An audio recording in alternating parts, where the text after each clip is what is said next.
Pokajanje, radovanje. Ispovest jednog gospodina. Pokajte se jer se približi carstvo nebesno. U vreme godišnjeg sabora hrišćanske zajednice u manastiru Žiči pre nekoliko godina stajao je jedan mladić uz duvar i pažljivo slušao svaku reč. Mršava i bleda lica stajao je on tako osamljen. Niti je on koga, niti ko njega oslovljavao. Ostao je nepoznat svima do kraja. I kad se sabor završio, njega je nestalo ispred očiju i iz pameti članova hrišćanske zajednice.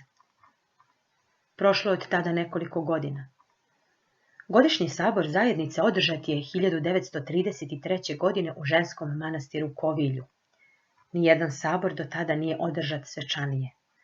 Prisustvovao je i njegova svetost patrijarh Varnava sa nekoliko episkopa i velikim brojem sveštenika.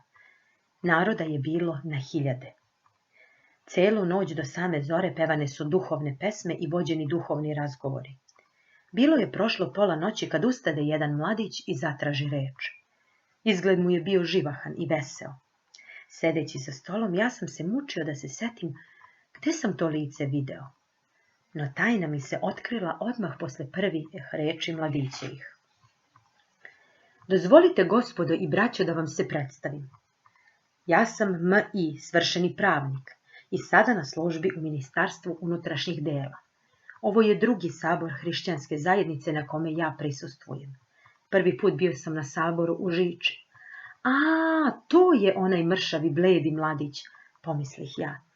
Na današnji sabor ja sam došao svesno i namerno, a onda sam se sasvim slučajno obreo u Žiči.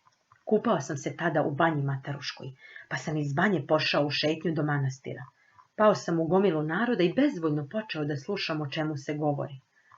No prve reči koje sam čuo, valjda je Bog tako hteo, bile su za mene kao munje koje su čistile i osvetljavale mračnu atmosferu moje duše. Govorio je jedan seljak. Nisam čuo početak govora, ali kad sam ja stupio u onu masu naroda, on je rekao: Blizu ovog manastira, braćo, nalazi se jedna banja. U tu banju dolaze mnogi ljudi da kupaju svoja tela, a mi smo došli u ovu svetinju kao u duhovnu banju, da okupamo svoje duše. Kad bi svi oni ljudi u banji znali da sve nemoći telesne dolaze od nemoći duševne, oni bi prvo potražili duhovnu banju da ozdrave svoje duše. Tako bi im i tela postala zdrava. Ali njima nije dano da znaju tu tajnu. Uzalud se oni peru s polja kad nečistoća ostaje unutra. Pokajanje je voda koja pere iznutra. Bez pokajanja ne može biti kod čoveka ni prave čistote ni pravog zdravlja. Ja ispovedam pred svima vama da do moga pokajanja od grešnoga života ja nisam znao za pravu radost, niti za pravo zdravlje. I kad sam bivao telesno zdrav, uzalud, radosti nisam imao, jer je duša bila teška u meni kao neki kamen. Pokajanjem duša moja došla je do neke lakoće i do velike radosti. Ceneći po sebi, ja vam mogu reći: pokajanje, radovanje. Čuvši ove reči, ja sam ostao kao prikovan za zid. Na takve govore ja nisam bio navikao. Govornici su se potom ređali jedan za drugim i ja sam netremice slušao. Između govora pevane su duhovne pesme od kojih se moje tvrdo srce rastapalo. Kad je zbor završen, ja sam pobegao kao neki krivac. Bojao sam se da me neko ne upita ko sam, a da me je neko tako upitao, ja bih odgovorio: ludak. I zaista, vraćajući se u banju, ja sam davao račun o sebi i često sam sebi govorio: pa ti si do sada bio sasvim običan ludak. Zar ne vidiš da ima Boga? Zar ne vidiš kako se narod brine o duši svojoj, kako je hrani i poji, kako je pere i čisti? A ti si do sad bio kao bez Boga i bez duše.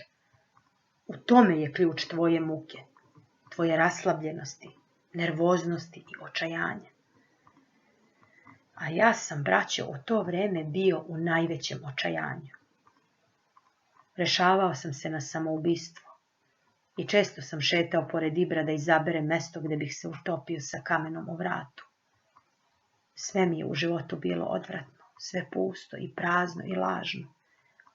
Na višim školama ja sam čuo samo poruge na veru kao na nešto prostačko i nekulturno. Bog i duša odricani su i odbacivani od mojih profesora kao nešto glupo i sujeverno. Od toga je sav grešni život moj. Jedva da ima greha koji ja nisam učinio, ne znajući da je to greh. I u istini duša je moja bila kao neka teška stena u meni. Nju nisam umeo lakšati, a od nje nisam mogao pobeći. Živeo sam i kretao se u društvu frazera i ludaka kakav sam i ja bio. Naravno da mi se od takvog života razum pomutio, srce razvratilo i volja oslabila za svako dobro.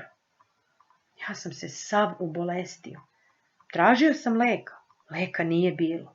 Zdrav si, govorili su mi lekari. Kako zdrav kad sam sama bolest? Težak sam bio kao olovom pritisnut i zemlja me je vukla sebi. I tako je sve išlo do sabora u Žiči. Tu je nastao potpuni preokret u mome životu. One noći ja nisam mogao spavati. Sutradan sabajle otišao sam u Kraljevo da potražim Novi Zavet. Nisam mogao naći. Vraćao sam se u Mataruge zbog toga snužden i žalostan. Seo sam pod velike grmove pred manastirom da se odmorim. U tom je naišlo nekoliko žena iz manastira i one su sele blizu mene. Ja stupim s njima u razgovor. One su se vraćale sa sabora iz manastira. Pitam, ima li koja od vas Novi Zavet? 2-3 rekoše mi da imaju. Ja im rekoh da sam išao u Varoš da kupim, ali nisam našao. Evo, ako hoćeš, ja ću ti pokloniti moju knjigu, reče jedna od njih. Ja osjetih stid, ali s blagodarnošću primih svetu knjigu. Reče da joj je ime Jelica. Ništa drugo o njoj ne znam. Smatram i smatraću je zanavek kao moju duhovnu majku. I uvek se za nju Bogu molim. Uzeo sam knjigu i otišao u šumu Više Banje. Čitao sam je onako halapljivo kao što izgladneo čovek halapljivo jede hleb.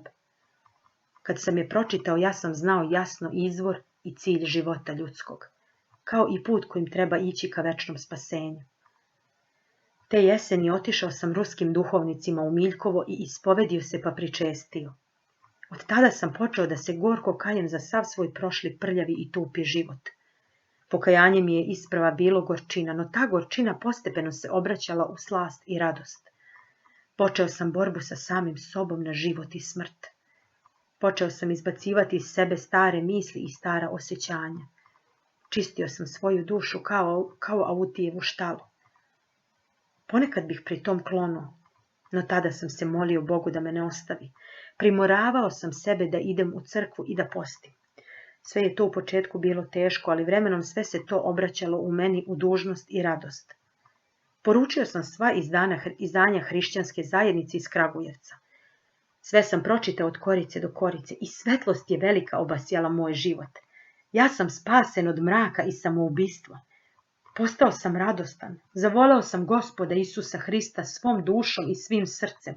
Zavoleo sam ljude, zavoleo život. Moji drugovi primećivali su neku promenu u meni, ali ja sam tajio i nisam im hteo ništa govoriti otkuda je došla ta promena. Sam sebi sam rekao da nikome ne propovedam dok prvo sebe ne utvrdim u istini i na putu spasenja. I eto, noćas po prvi put posle tolikih godina ja ispovedam pred svima vama šta se sa mnom dogodilo. Sve vas molim da se molite Bogu za mene i da me primite za svoga člana. Neka je blagosloven onaj čas kad sam prvi put u Žiči bio na saboru vašem. Neka je blagosloven onaj brat iz čijih sam usta prvi put čuo reči pokajanje, radovanje.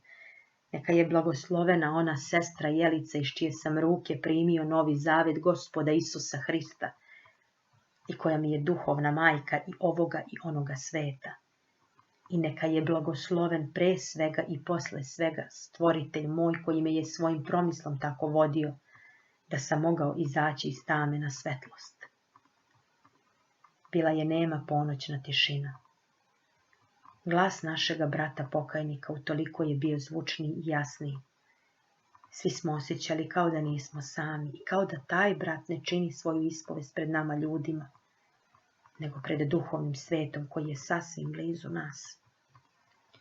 Kad je završio svoju reč, seo je i zaćutao. Niko više ni reči nije progovorio.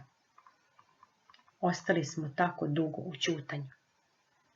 Najednom ustali smo i otpevali gromoglasno. Budimja Gospodnje, blagosloveno od ninje i do vijeka.